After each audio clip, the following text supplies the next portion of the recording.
right, guys, thank you for coming on the podcast. Welcome. Thank you. Thank you. So we were kind of, just to maybe start historically here, interested in what the impetus was behind getting Kite specifically started as a project. You both have, extensive histories in bands in Sweden there. What was the specific drive behind Kite? Was there a plan to sort of go in a more kind of synth pop direction, or was that just kind of where your heads were at that point? It was really just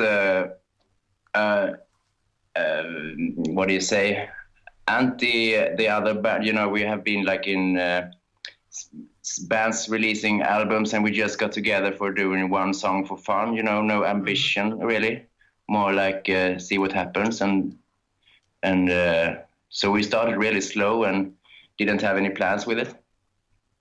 All right.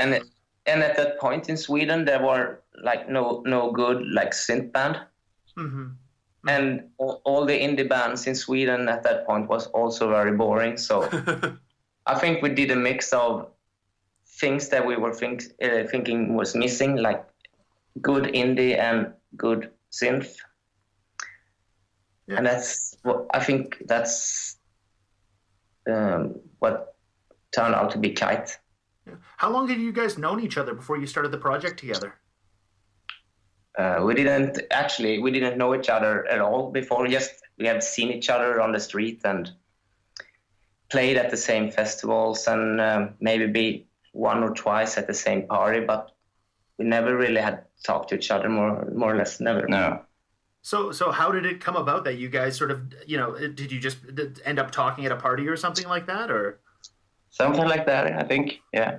And Christian had an instrumental song and he needed a voice, and we just tried it out. So, and it became My Girl and I, the first song we ever wrote. Mm.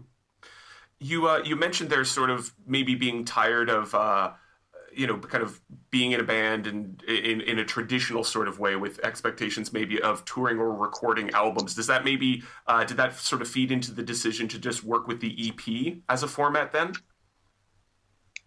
I guess it has something to do with it,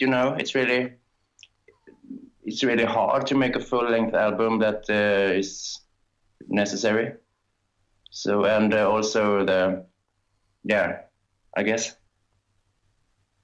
It's interesting to us that, in an interview that you did with our friends Talking to Ghosts in Portland there, you were sort of saying that, you kind of were interested in kind of avoiding, the filler of an album or anything like that, and just not wanting to get too bogged down with recording.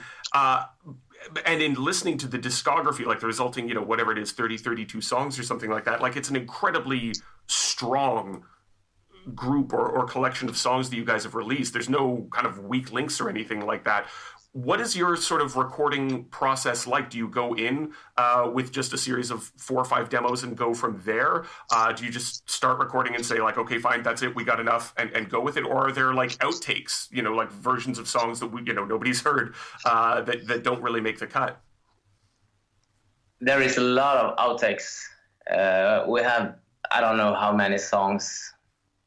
Yeah, that we didn't release, but the recording process is that often we work on our own for quite a long time.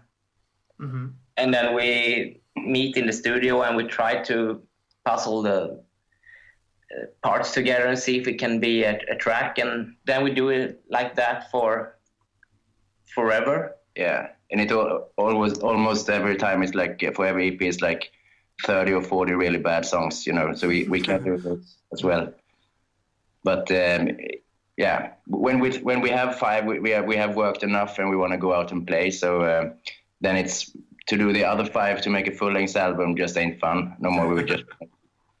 I'm super curious about your early concerts, because I think around the time we got into you was around the time that the third EP came out, and I remember thinking at the time, this band plays live, but there's only 12 songs that anybody can hear. So were you just playing in your early concerts the 4 or 5 songs that you had recorded, or was there some earlier material that made it to the stage but never made it to recordings?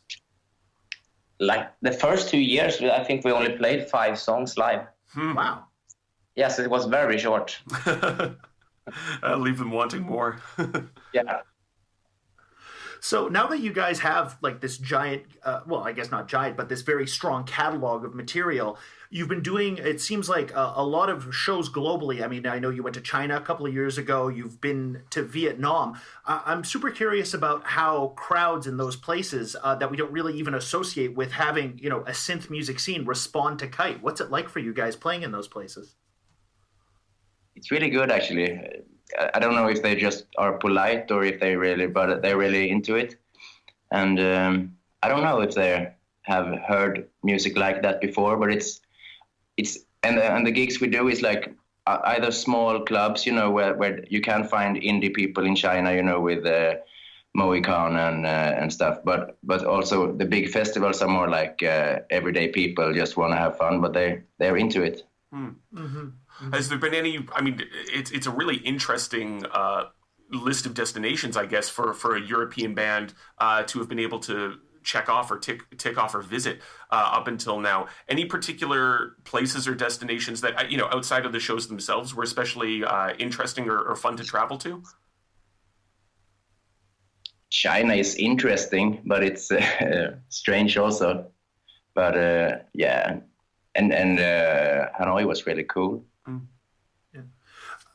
I had this theory that I thought that one of the ways that Kite might be appealing to a global audience, many of whom probably don't speak English, don't understand your lyrics, is that there's always a very forthright thing in your songs. They always seem very honest and very genuine, and that's not just in the lyrics, but in the delivery. And so I was wondering if you think there's something specifically appealing about what Kite does that anybody can get, whether or not they speak the language, whether or not they've ever heard synth music before.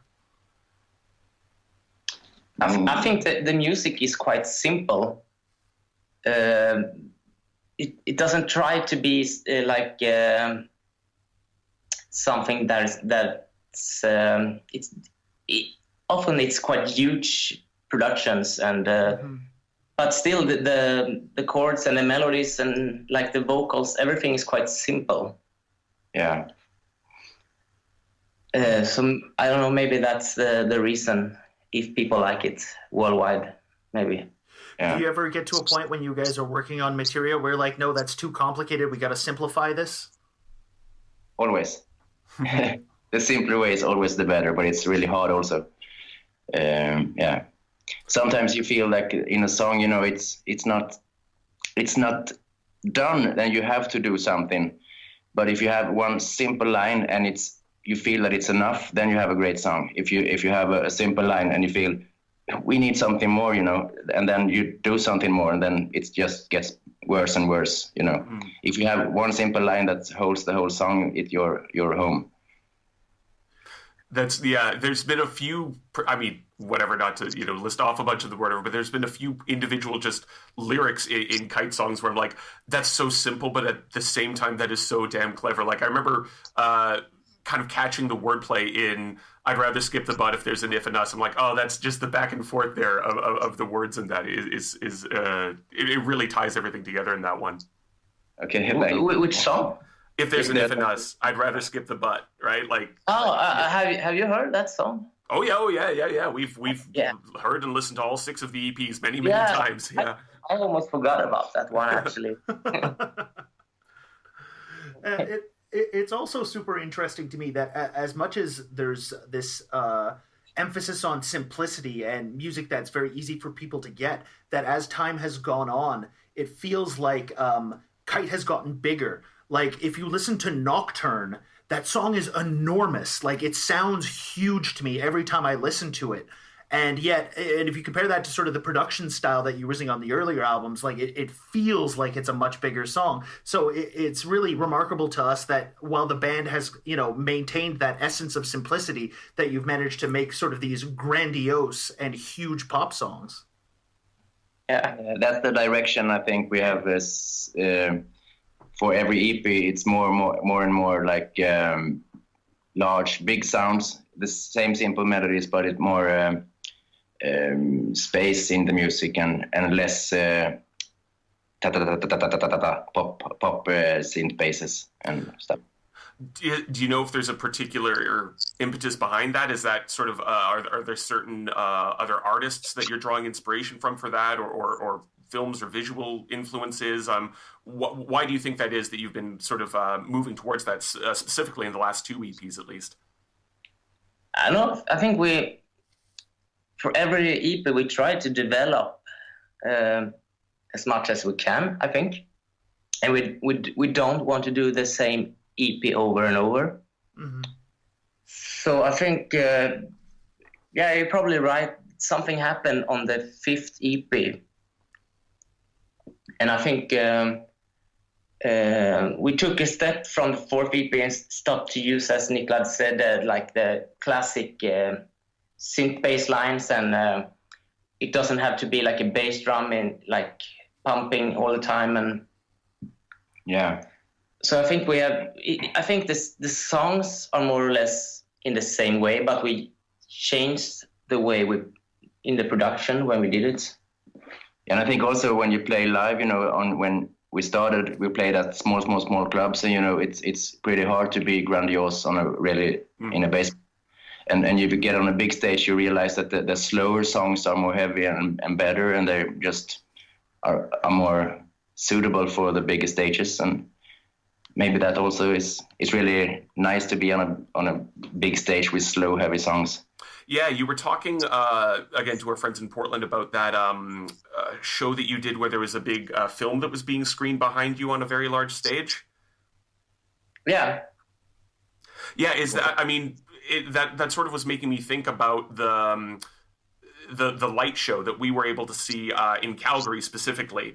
To be honest, it was really astonishing to see the light show in person, because we both looked at the cover art for the 5 EP and sort of wondered like, there's keyboards, but I don't understand what that is. And all of a sudden realizing, those symbols are there like reflecting light. Like the visual presentation of the music was really kind of impressive and unexpected. Is that something else that you've been sort of developing alongside the sound as that's been getting bigger? Yeah, definitely. On the first EP, we didn't have anything at all, just like a projection. But on the 3rd EP or 4th EP, I can't remember, we started to work with an old friend of mine, mm-hmm. who is very interested in lights. He's not really a light designer, but he's very interested in light and electricity. So he's more like an engineer. He builds stuff, so the first things was really homemade stuff, that you couldn't see on any other stages. So mechanical stuff and just good ideas with no money. So we still built a lot of stuff. We don't try to like buy like DMX lights too much. We try to have like 70% of the stage has to be like built by ourselves. Mm-hmm. Is that something that you're going to be able to bring across to North America this time? Yeah, we have shipped our old light gear that we used to have in Sweden. We shipped that to the US. Oh, wow. So we have it in the US. So that's what you saw in Calgary was parts of it. We couldn't ship everything, but parts of it. And this time we're going to bring some more lights. So I think it's going to be even more massive this time. Oh, nice. All right. Why don't we listen to a song from one of the recent EPs, and then we'll come back for a little bit more conversation. Is there one that you guys would like to hear? I would love to hear True Colors.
Kite with True Colors.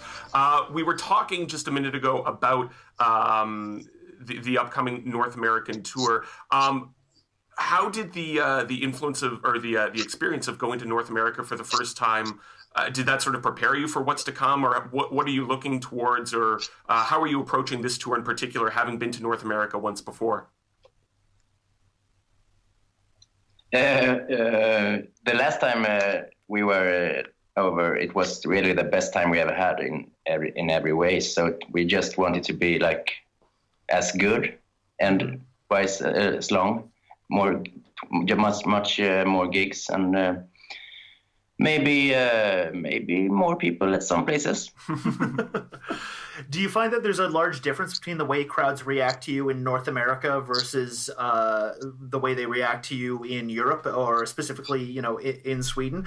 Because one of the things that we always get from people who have seen you in North America was it was a very emotional show. People were crying. People, were having these very profound emotional experiences while seeing the band. Is that a thing that you get everywhere you go, or is that more of a thing that you've experienced here in North America? Yeah, everywhere. No, I'm just kidding. No, it's quite usual, actually. Yeah, I don't know what it is, but I think it's what makes us unique in the scene, because we are very not macho men, and we at this hard clubs with hard people, and they get really, really just emotional, not very cool music, and maybe it's stands out in that way. We don't try to be tough or anything, and yeah. I was sort of curious how that factors in with the fact that you guys are on Progress Productions, who have a lot of, muscly EBM kind of bands on it. And then, there's sort of Kite, which is this very emotional, very honest, very forthright kind of music. Is it a little weird being associated with a lot of bands that are sort of on the opposite end of that spectrum?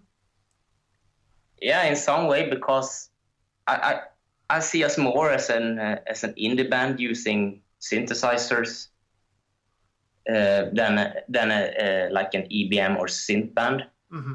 Mm-hmm. So, but it's only a label, I think people who like this kind of music will find us sooner or later anyway. Yeah. But it's a little bit harder if you are on a label like that, because you are also directly in a genre. Mm-hmm. Mm-hmm.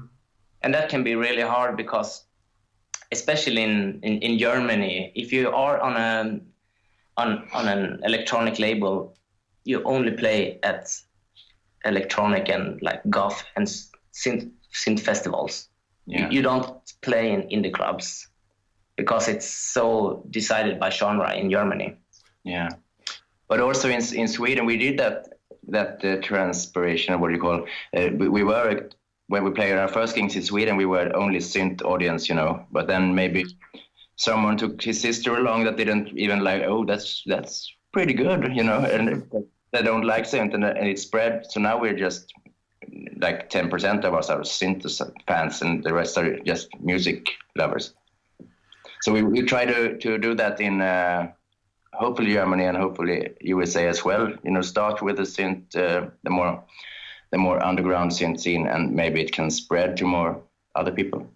Yeah, it's always an odd thing for us to look at, because objectively we look at a band like, say, Purity Ring or Trust, and we say, they're an indie band. They're not sort of in this ghetto of synthesizer music or goth music. And yet at the same time, bands, that are so much like them can end up trapped in that. And it's hard to figure out how you break out of that. Is that something that you guys have sort of considered as a, we want to expand into broader audiences? How do you approach that idea? We don't really try to approach it. We just play, and hopefully it will spread naturally. We don't have like a plan for doing things. I think if there is like indie people liking us, they will find us, and we don't have a master plan for anything. We just do what we do and see what happens. You were talking there about how in Germany everything scene-wise feels very sort of regimented and blocked in. And that's, I mean, in my limited experience with going to shows in Germany, that's sort of what I encountered as well. Are things a little bit more kind of freeform and open in Sweden specifically then, like just because of the smaller scope of things? I guess the synth scene in Sweden is really, really small. It's a small country, of course, but it's not very. If you arrange a synth event in Stockholm, you can expect like 20 people or something. So it has to be broader. But the bad thing is that if you put like synth event on an event, it frightens people, because they know it's like 20 people, often old men. Just modular synth nerds and everything. Yeah. Yeah. Right. Just moving back a little bit to sort of that the kind of emotional openness or the emotional tone of Kite's music. Obviously, we've noticed and appreciated, how emotional Kite's music is, but it almost seems like there's a degree of reflection or of coming to terms with one's own emotion. I mean, I'm thinking about songs like Dance Again, Closing My Heart, True Colors, Up for Life. Now, on the one hand, these are sort of songs that have universal pop sentiments, right? I feel good, I feel bad, I felt bad, but now I feel good. But at the same time, there's sort of this almost like focusing in on how I feel or why I feel this way or what I would like to feel like, almost as though there's this kind of internal wrestling with one's own emotion. Are you trying to sort of work through your own emotions in terms of those lyrics? Yeah, definitely. Yeah, I just try to rewrite stuff till it feels as personal and lived through as possible, and where it actually feels bad in the stomach, or what you say, then it's I'm onto something, So absolutely try to keep it as close to reality as possible and go from there. Is there a tension between making music that is, pop, accessible to people in a pop way, but also, like you said, that has that sort of, it can make you feel bad. It feels so honest that there's an intensity to it. And that almost seems like it's the antithesis of music that's easy to sing along to and dance to in some ways. Yeah, I really like the combination, if you listen to like Nico or like stuff like that, it's really simple, catchy tunes, but it's really, really harmful, do you call it that? Harmful lyrics and vibe, If you can make it catchy and really, really sad, it's the best for me, I think. Mm-hmm. Yeah, that's definitely one of the things that I think is most definitive about Kite for us, is the idea that music that can be incredibly emotional but doesn't alienate people by being open and honest and emotional. Yeah. Yeah, it's. I think that's maybe one of the ways that the band has appeal outside of just the synth scene or the electro scene or the goth scene or whatever it might be. I remember talking with people after the show in Calgary. People who didn't know about you guys going in beforehand, and everybody was just like, oh wow, like I'm having this sort, like everybody was sort of digesting this emotional experience that they weren't anticipating having. I don't know if the phrase is the phrase is used in Sweden at all or whatever, but the phrase like, oh, this is giving me the feels, or this is getting me right in the feels, right? This sort of kind of half abstracted way we have of talking about emotion, but then Kite seems to really just cut to the center of that, even if you're not anticipating that. I think through the whole US tour last year, we met people quite often who felt like that, and that's you're really glad to hear that, because we can hear that in Sweden too, but people have known us here for like 10 years now. Mm-hmm. It's like used to us, but for people in the US, it's the first time they see us, and if they haven't heard about us and see us in a concert, they're probably not ready for what they're gonna see, I think. Right. Yeah, I lost what I was about to say. I have a little fever, so I'm a little bit. Oh, geez. Well, we appreciate you taking the time to talk to us then. Real quickly, then, I am super curious about what you guys are working on for the future. Is EP7 underway? Are you guys just demoing a ton of songs and then gonna, boil it down to the 5 or 6 songs for number 7? I assume it's gonna be. We've been actually really busy with. We don't have much like management stuff, so this tour is really full-time job, and so. But we try as much as we can to write, and we have one single that we'll release in a couple of weeks. Oh, okay, great. The tour. Yeah, I think it will come out the 2nd of March. Yeah, I think. Yeah. Wow, that's the day before my birthday. Thank you, guys. That's a wonderful gift. Is that going to be a CD release, or will it be digital and so forth? I will start as a digital single.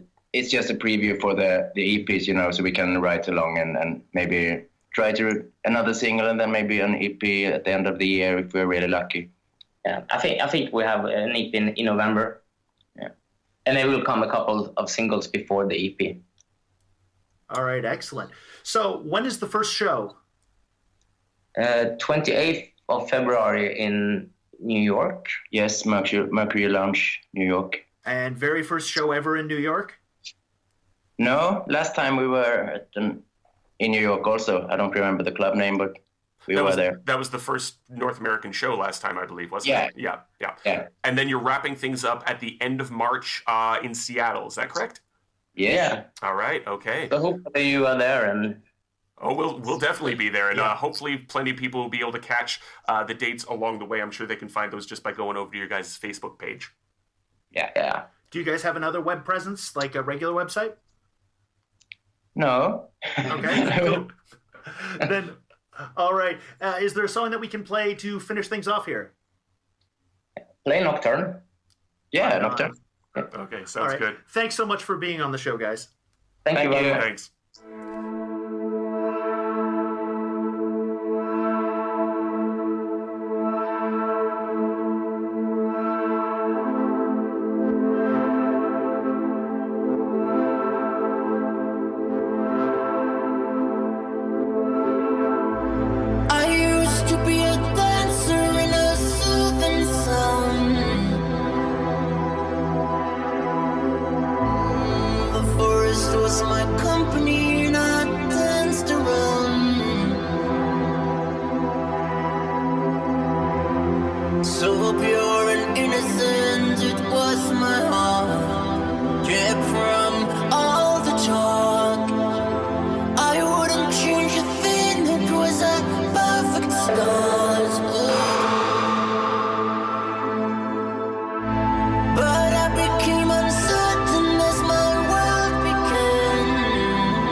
Disappointment spread hard.